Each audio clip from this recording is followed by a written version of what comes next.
Shalom sahabat yang dikasihi Tuhan, selamat pagi, salam damai sejahtera bagi setiap kita. Di pagi hari ini, ajar aku untuk terus mengerti rencanamu ya Tuhan.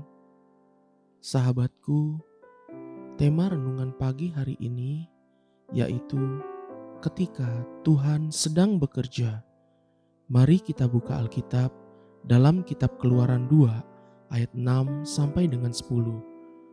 Ketika dibukanya, dilihatnya bayi itu, dan tampaklah anak itu menangis. Sehingga belas kasihanlah ia kepadanya dan berkata, "Tentulah ini bayi orang Ibrani." Lalu bertanyalah kakak anak itu kepada putri Firaun, "Akan kupanggilkah bagi tuan putri seorang inang penyusu dari perempuan Ibrani untuk menyusukan bayi itu bagi tuan putri?" Sahut putri Firaun kepadanya, "Baiklah." Lalu pergilah gadis itu memanggil ibu bayi itu. Maka berkatalah putri Firaun kepada ibu itu, "Bawalah bayi ini dan susukanlah dia bagiku, maka aku akan memberi upah kepadamu." Kemudian perempuan itu mengambil bayi itu dan menyusuinya. Ketika anak itu telah besar, dibawanyalah kepada putri Firaun yang mengangkatnya menjadi anaknya dan menamainya Musa, sebab katanya, "Karena aku telah menariknya dari air." Benarlah perkataan Mazmur Daud ini di dalam kitab Mazmur 126 ayat pertama sampai dengan kedua. Demikianlah firman Tuhan. Ketika Tuhan memulihkan keadaan Sion, keadaan kita seperti orang-orang yang bermimpi. Pada waktu itu, mulut kita penuh dengan tertawa dan lidah kita dengan sorak-sorai. Pada waktu itu berkatalah orang di antara bangsa-bangsa, "Tuhan telah melakukan perkara besar kepada orang-orang ini." Itulah lukisan keadaan manusia ketika Tuhan sedang bekerja di dalam hidupnya. Seperti sebuah mimpi rasanya, terkadang bahkan tidak masuk akal. Coba bayangkan apa yang terjadi dengan Musa. Musa adalah anak keluarga Ibrani di tanah Mesir. Saat itu orang Ibrani dijadikan budak di tanah Mesir. Semua bayi laki-laki Ibrani harus dibunuh mati. Itulah peraturan pada waktu itu. Ketika Musa lahir, bayi itu elok parasnya. Itu menurut ibunya sendiri, sehingga Musa disembunyikan. Keluaran 2 ayat pertama sampai dengan kedua berkata, seorang laki-laki dari keluarga Lewi kawin dengan seorang perempuan Lewi. Lalu mengandunglah ia dan melahirkan seorang anak laki-laki. Ketika dilihatnya bahwa anak itu cantik, disembunyikannya 3 bulan lamanya.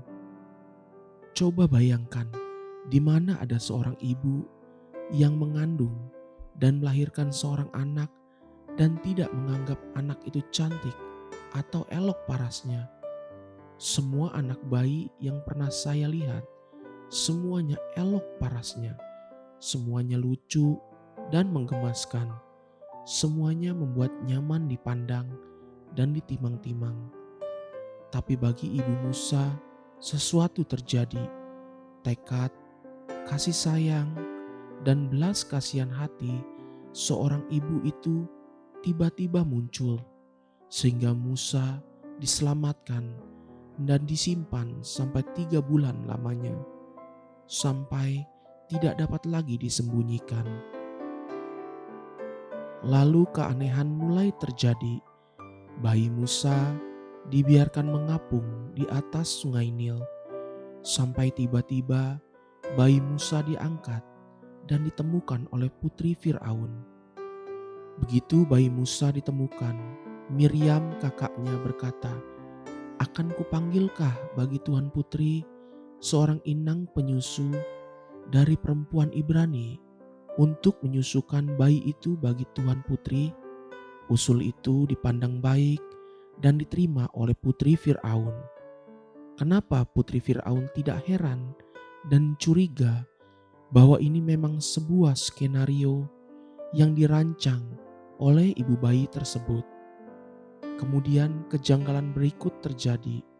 Dalam kitab Keluaran 2 ayat 9 sampai dengan 10 berkata, "Maka berkatalah putri Firaun kepada ibu itu, 'Bawalah bayi ini dan susukanlah dia bagiku, maka aku akan memberi upah kepadamu.'